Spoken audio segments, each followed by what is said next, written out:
me that it is her birthday and that she is turning 98 years old. And I said, that's amazing. And realizing in that moment that I had this unique moment to share this conversation with her, I said, well, tell me about yourself.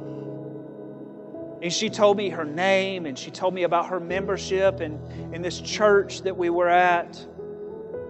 And then she started telling me some of the things that she was dealing with in life. She started to let me know about her failing eyesight, her aches and her pains that she was having. But then she looked at me and said, but the Lord woke me up this morning.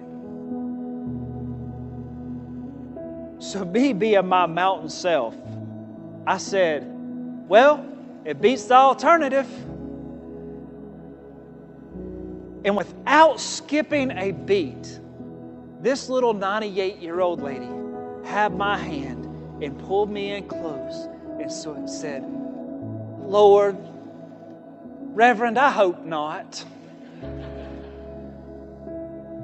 I was stunned, speechless. Like one of those moments where I was just like, I had just told this little lady that waking up with aches and pains at 98 years old was better than heaven. And she called me on the carpet.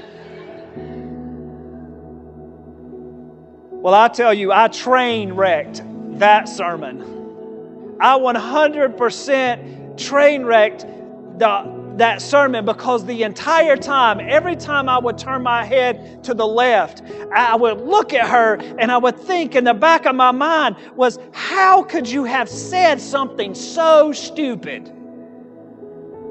I don't even use that statement anymore. Now I ask the question, I ask someone, does it beat the alternative? God has a way of humbling us, doesn't He? Here I was, this guest preacher, booked for 2 sessions, coming into this place with gifts up on the pulpit for me and all of this stuff. And God said, I'm going to knock you right back down. We need that. God has a way of humbling us. I'm being real with you. Sometimes it is much better to have the bad parking spot because it helps us to have a kingdom focus. For says the Lord, all who exalt themselves will be humbled, and those who humble themselves will be exalted.